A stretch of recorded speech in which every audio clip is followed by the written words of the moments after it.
Tout homme est possédé un peu, beaucoup, énormément, possédé par le diable. La question est de savoir jusqu'à quel point on peut faire là-dessus le point sur notre part obscure, la part à maudire ou à bannir de notre nature. On peut commencer par se demander qu'est-ce que le diable ?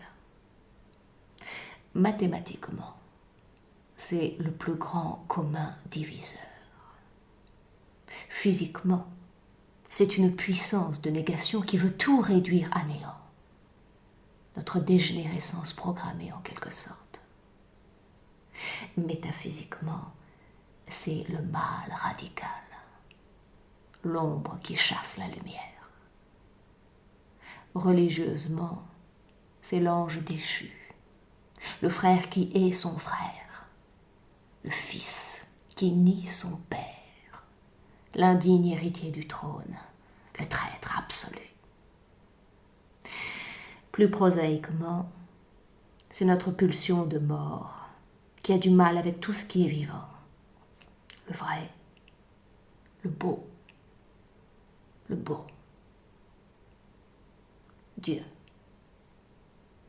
Croyants ou non-croyants sont d'avis pour reconnaître en tout homme un penchant pour la destruction, l'art de saper les fondements de l'être et de l'existant.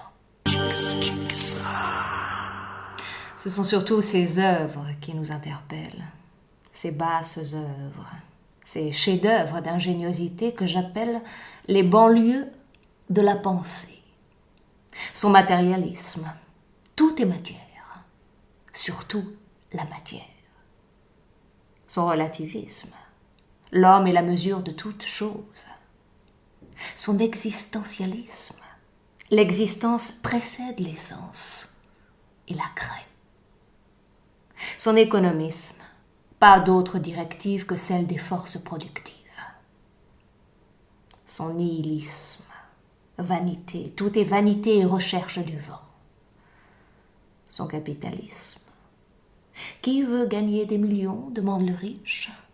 Moi, répond le pauvre. Son élitisme, la raison du plus fort est toujours la meilleure. Son humanisme, les hommes sont égaux devant la loi, pas derrière. Son cynisme, c'est peut-être le Dieu trompeur qui me fait dire toutes ces horreurs. Conclusion, nous voilà tous redevables au diable. Ça me paraît un peu trop voyant, un peu trop évident. Pas assez diabolique.